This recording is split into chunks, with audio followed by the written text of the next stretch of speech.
Well, Ryan, here we are again, still on board New Jersey, still very hot, still very sweaty. Uh, in the last episode, we talked about your yard period, New Jersey Part 2. Go back and check that out if you missed it. And then, of course, the Part 1 that we did before the ship went to the yard. But I wanted to ask you a little question today that a lot of people asked online.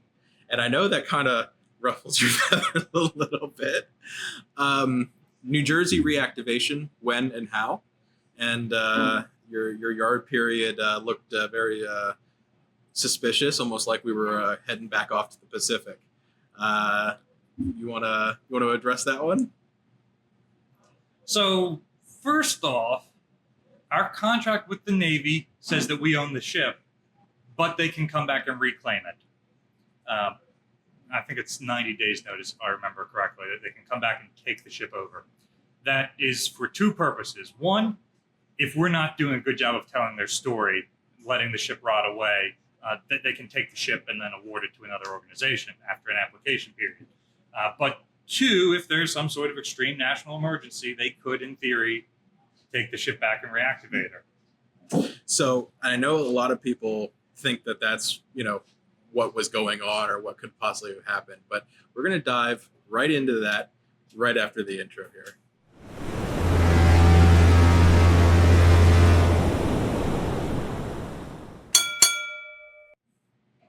Okay, Ryan.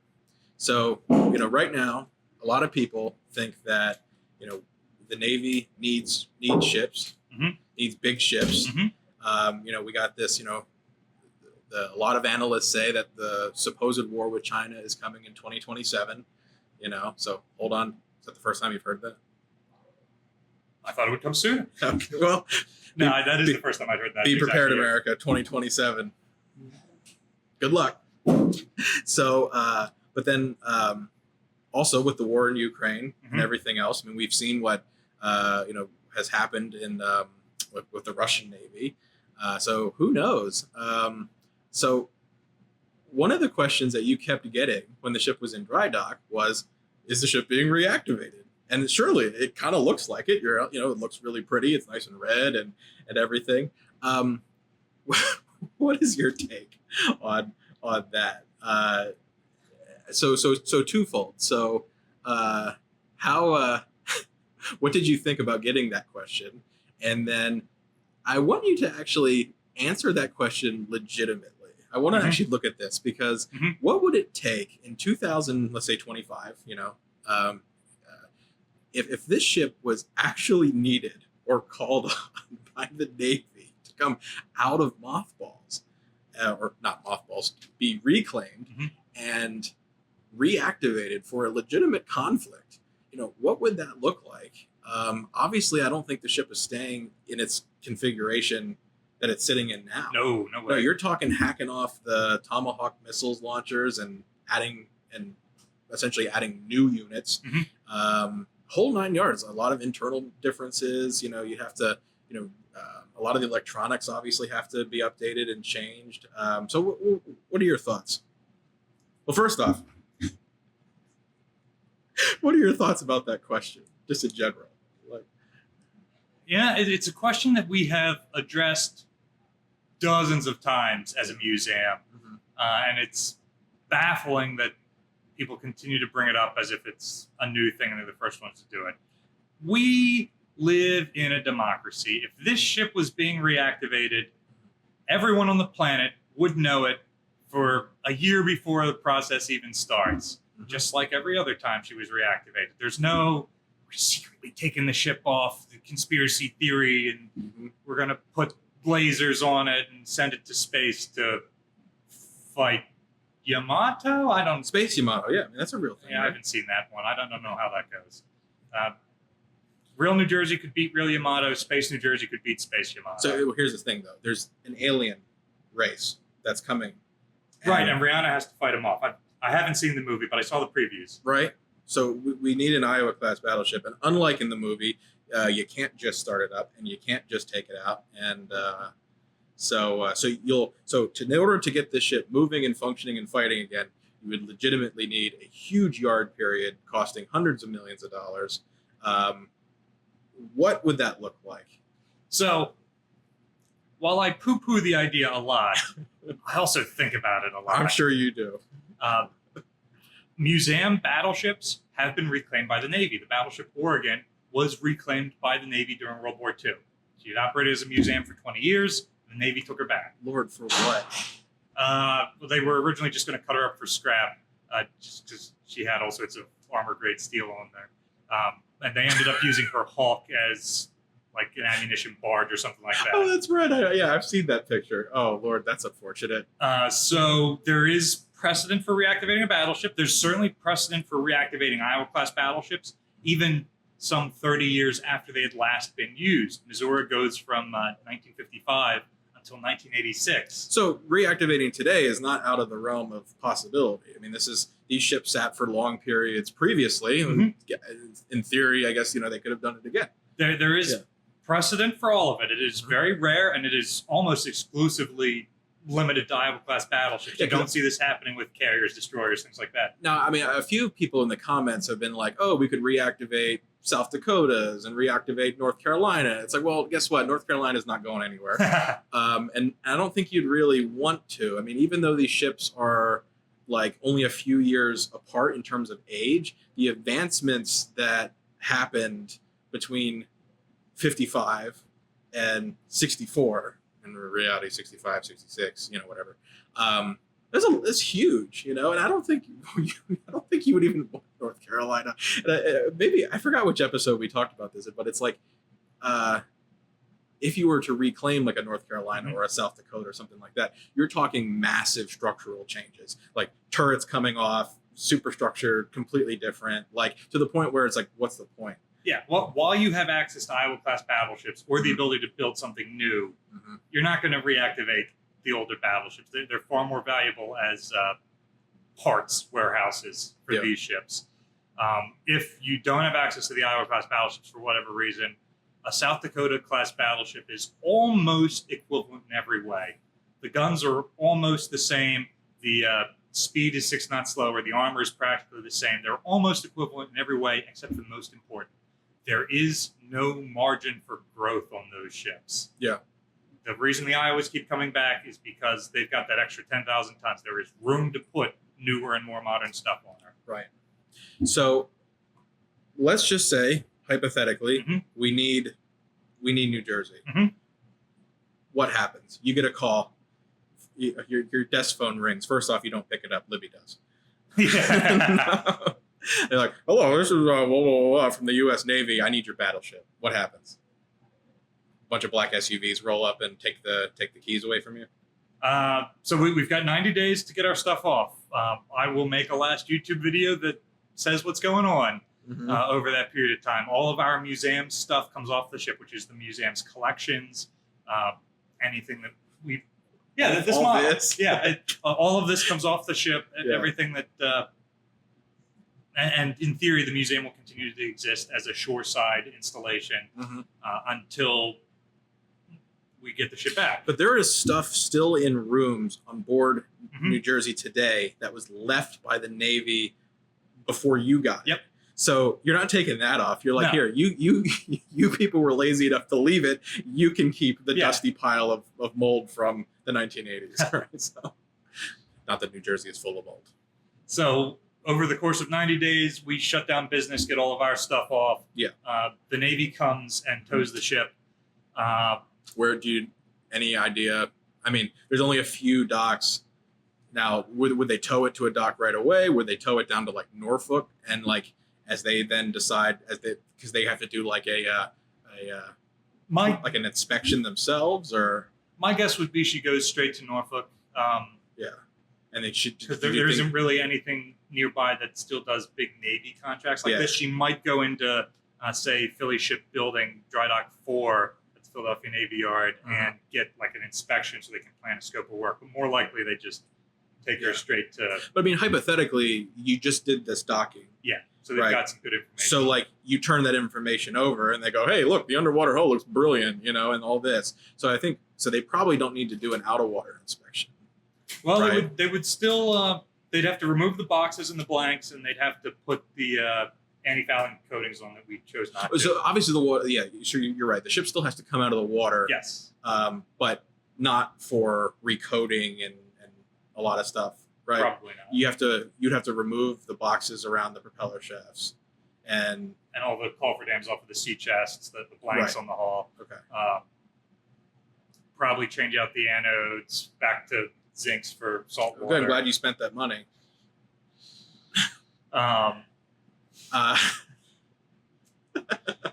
Yeah, so that's probably the only stuff happening below the borderline, unless this is a way bigger scope of work than it needs to be. Oh well, sure, but I mean, let's just say keeping things relatively the same. Yeah. Like we're not completely rebuilding the ship. It's not getting a nuclear reactor or something stupid.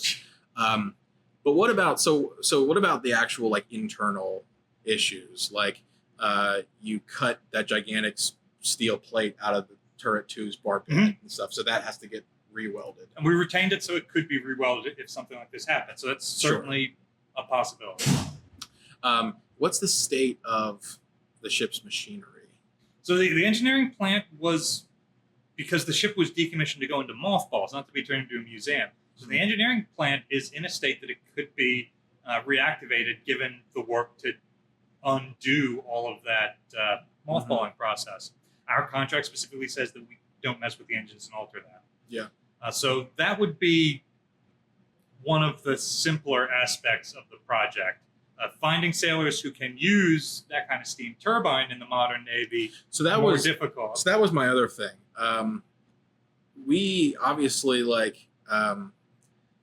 how to operate this, at the Naval Institute when the Naval Academy rings, for their textbooks,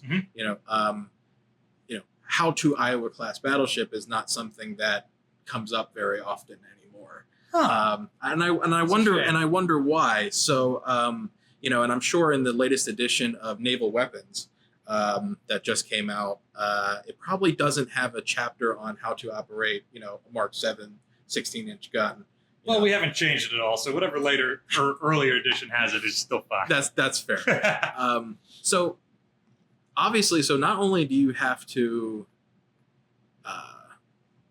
rehab the ship and bring that up to functioning status, you have to train a whole new group of sailors on all these systems that are just, there's some electronics that are similar.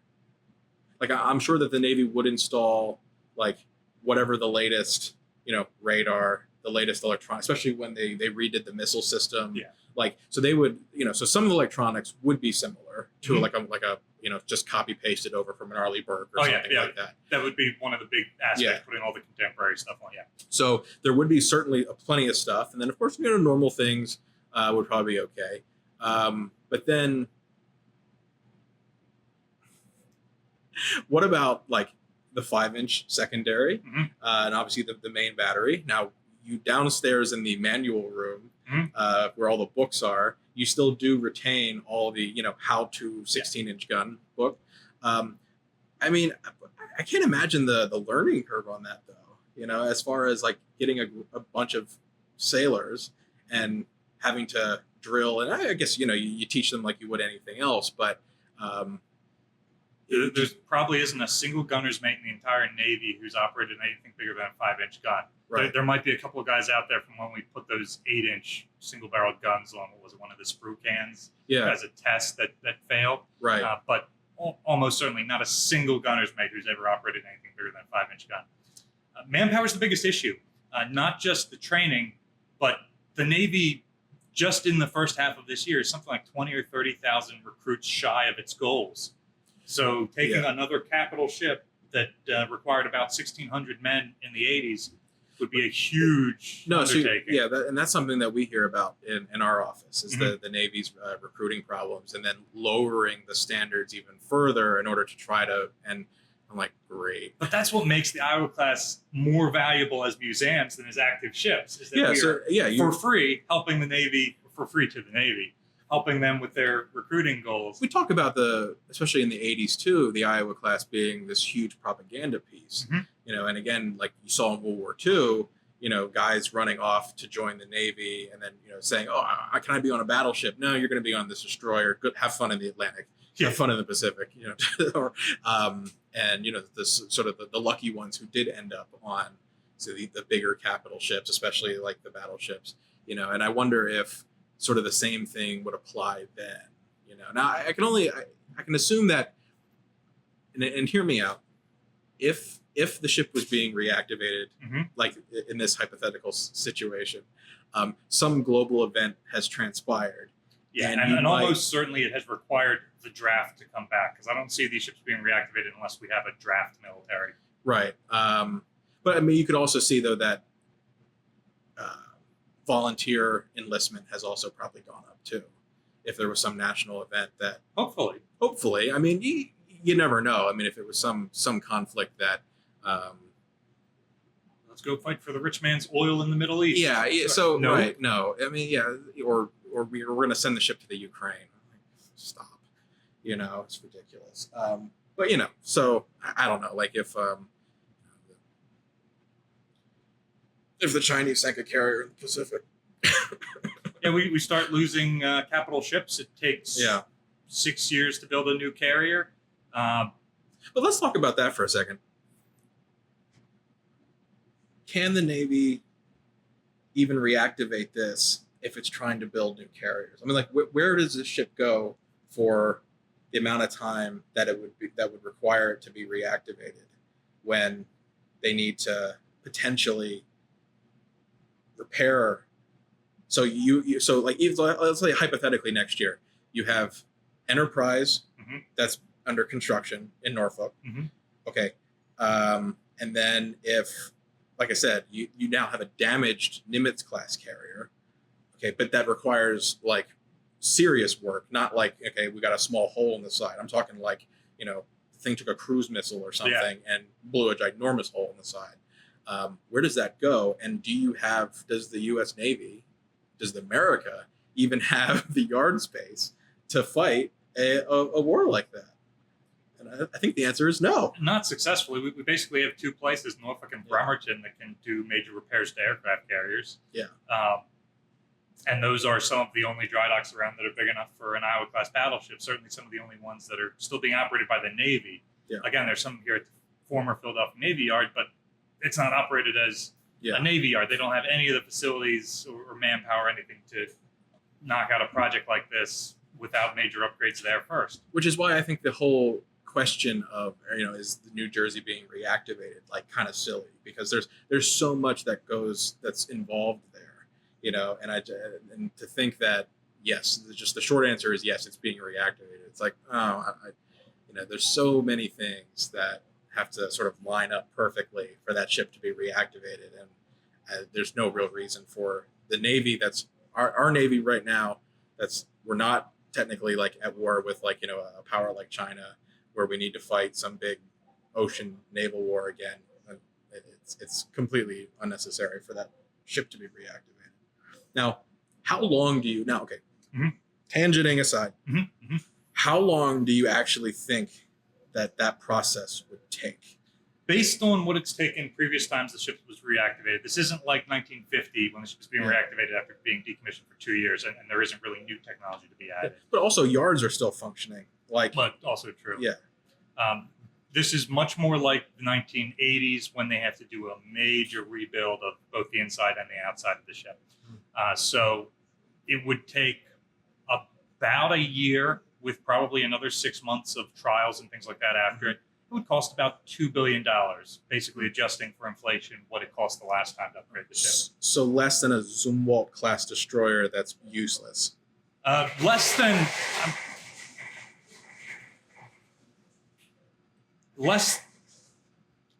any other surface combatant in the Navy right now, for sure. But you're not getting a ship that's going to be around for 50 years. You're getting a ship that has maybe 10 years of life left on her, which in this hypothetical scenario, we're sending her out to war so that she can absorb missiles that would not, so that the paper mache ships don't. Yeah, so you lose less Arleigh Burkes, who have the bigger missile magazines and such like that, such as they are.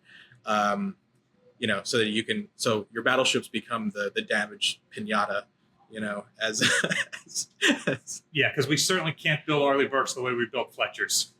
no. What we start the war with is what we have to fight the war, even if it's a 2, 3, 4 year long war. Yes. Because in the modern Navy, GP stands for gold plated, not general purpose. Episode, go watch it. Rick does a good job. So anyway, okay, so I posed this question to you before, but considering how armored a battleship is, do you think that you could almost, I think it would still be pretty easy to mission kill an Iowa class battleship, even if you didn't sink it, in terms of like penetrating the citadel and everything else. Especially in the modern day with all the electronics and as reliant as we are with the electronics. Yeah. During World War II, you knock out the radar on the ship. Cool. We're still within 20 miles of you. We can still use the optical rangefinder to shoot our guns. Nowadays, you knock out the radar. We're 300 miles away. We can't target with our missiles. Right. And so that leads me. So then, of course, that brings up like the big question for Iowa reactivation. Well, if it's not the missiles, then you have 16-inch guns. And if you're not 20 miles away from this target, which quite frankly, they would never let you unless something has gone horribly wrong, there's literally no point to the 16-inch guns anymore. Like, okay. Obviously, you can shore bombard and you can do things, and there might be scenarios in which that would work. Okay, but I would say that in the average modern engagement, between two fleets of basically guided missile cruisers and destroyers, they're never going to let your New Jersey get that close unless the fleet has been decimated by aircraft and New Jersey's just in there picking things off, like for fun. No, exactly. We have to think about New Jersey less as the surface warfare combatant that she was designed to be, and more like the old battleships during World War II, that they were no longer frontline units. The fast carriers and the fast battleships went out, sank the Japanese fleet, and then the old battleships came in and took over the islands. And in the type of war that if we're hypothetically going to war with China, it will be another island hopping campaign like that. Yeah. So there's need for old battleships like this one.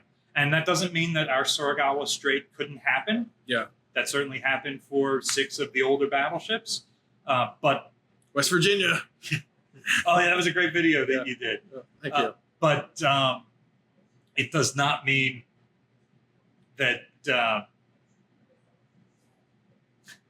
completely derailed my train of thought.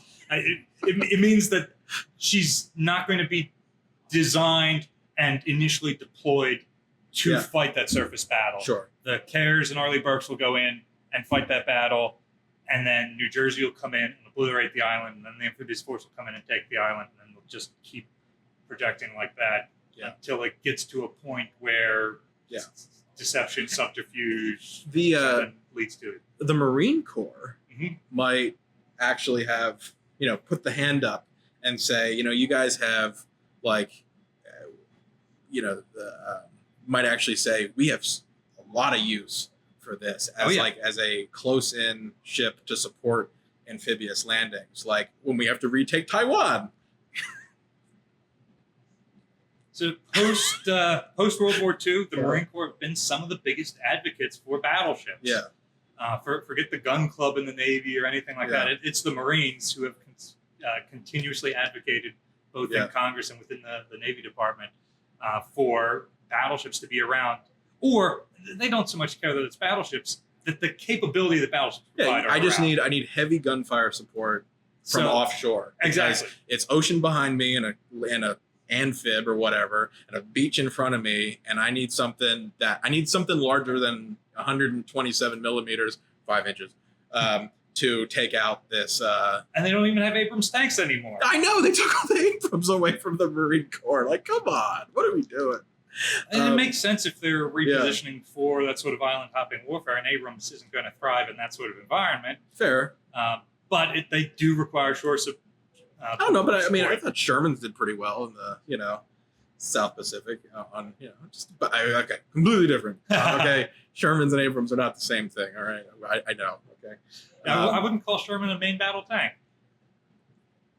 no, even by World War II standards, I don't really. Yeah, I wouldn't necessarily chalk Sherman up to like, even though MBT wasn't really like a thing in World War II. But there were certainly But tanks at the time that I would put like that category like now. I think like Panther is like a good example of a World War II MBT, sort of like medium armor, like good mobility, but then like I think it checks like the three, like survivability, gun, and mobility. I think those are like the triangle for tanks, and I think Panther kind of positions itself perfectly in there. Whereas like Sherman, it's like, I think Sherman, like the later Sherman. Okay, stop with the tangent. Okay, it's like this is a naval history podcast. Okay, maybe okay, armored warfare spinoff when.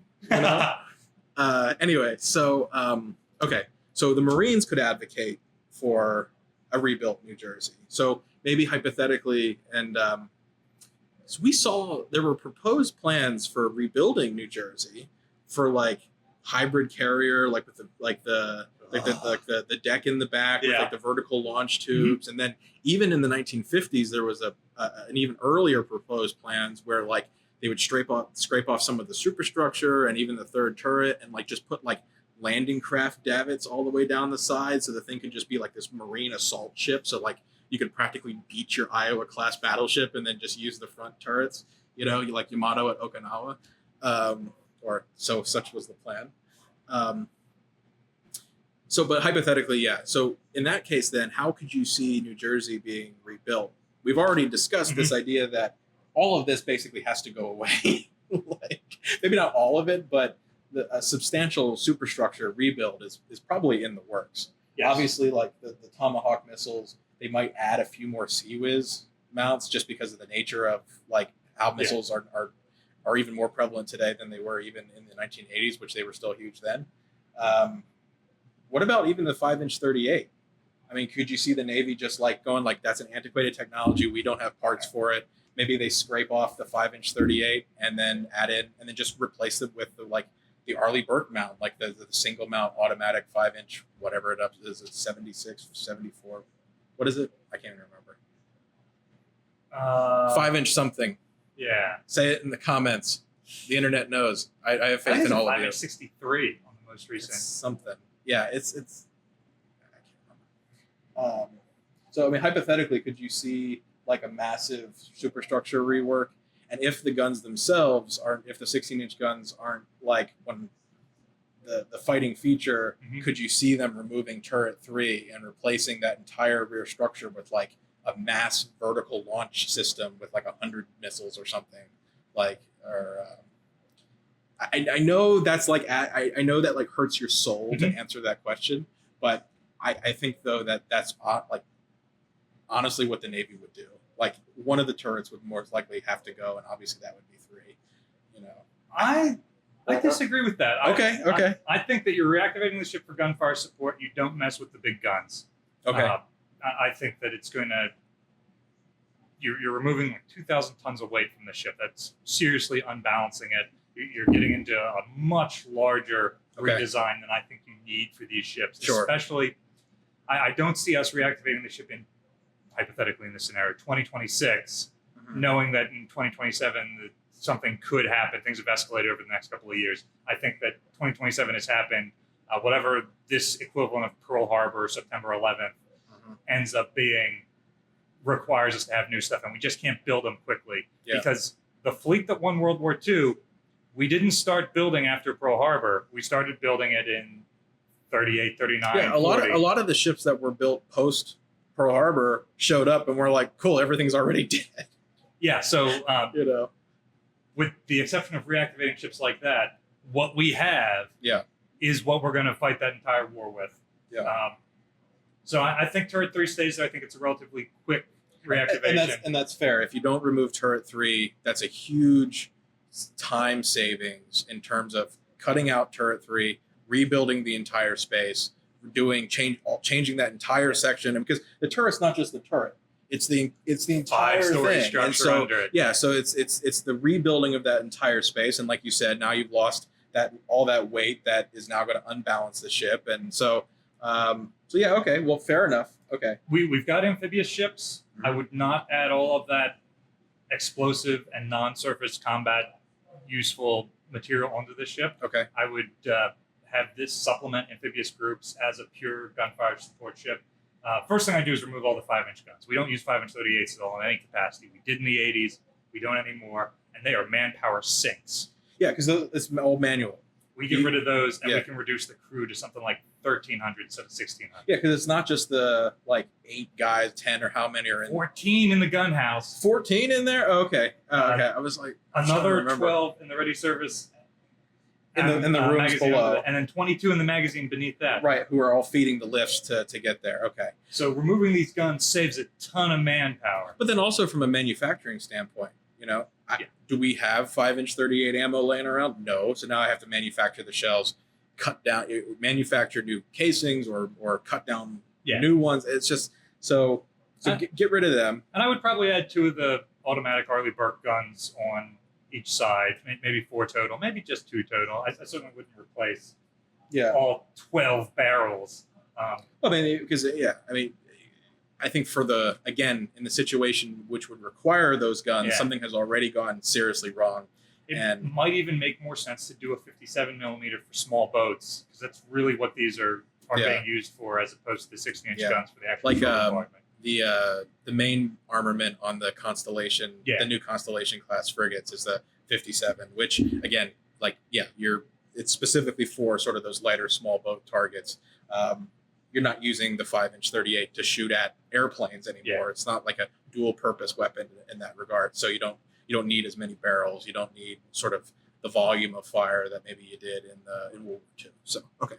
So the biggest change that I'm going to make is we don't use armored box launchers anymore. So you remove all the missile deck spaces, build it up an extra level, and then gut the entire superstructure from the forward funnel, basically to the aft fire control tower, all the way down to second deck.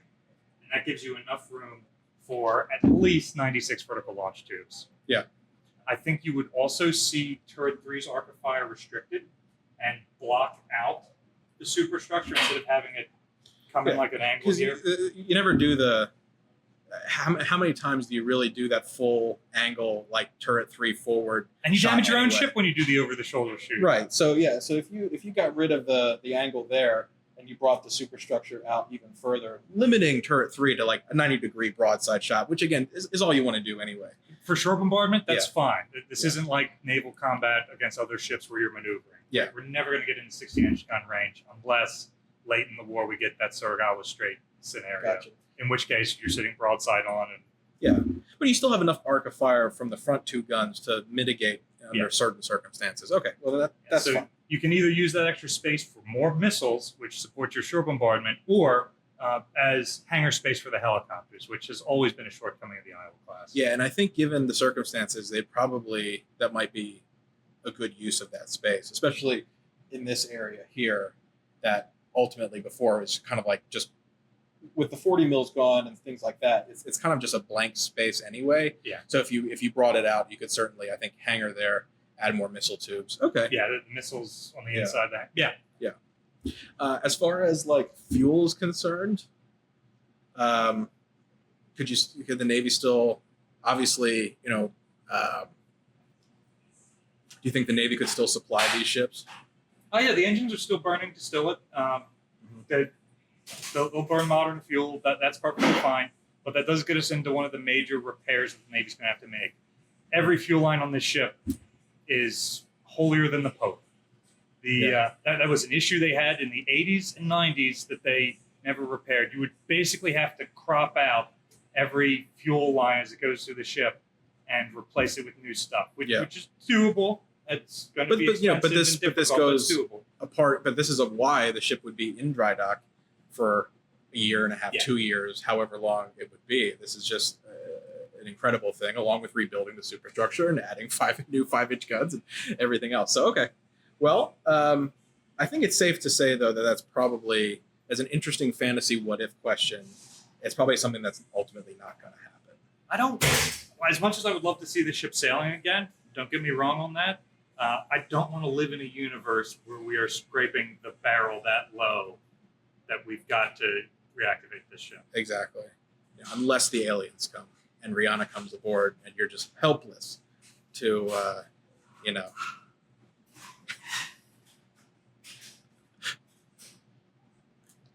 No comment. No comment. If last question, and then we'll stop. If you had the fuel on board, like in the Battleship movie, Mm-hmm. which you don't, Mm-hmm. so let's just already get that out of the way. Okay. But if you had the fuel on board, with the museum staff who were all, if they were all present and accounted for, could you do what they did in that movie? And I'm going to say no. 'Cause they fired all 3 gun turrets and were running the engines and and sailing the ship So even if you didn't have any of the 5-inch guns, and obviously if you're only out there for a day, you wouldn't have cooks and you wouldn't necessarily need the electricity and stuff. All you had to do was get the ship to move, steer it, and fire off the 16-inch guns. Could you do it with your museum staff? If we brought every single volunteer on board, which they've never all been on board at the same time, because we would need those guys for the skill sets, because I certainly don't have the skill sets to fire the gun, run an engine, something like that. Mm-hmm. We would still have less than 300 people, staff and volunteers total, on board, which is less than a skeleton crew for this ship. We couldn't run all 8 boilers with that many people. And of course, then you have no ammo either and all that kind of stuff. Okay. Yeah. Gotcha. Okay. So Hollywood's still fantasy. In every way possible. All right. Well, let us know what you think an Iowa reactivated would look like. And as always, leave your thoughts down in the comments. Thanks for watching. Make sure to like and subscribe if you enjoy these sort of thing. And we'll see you on the next one. Thanks, Ryan. See you next time.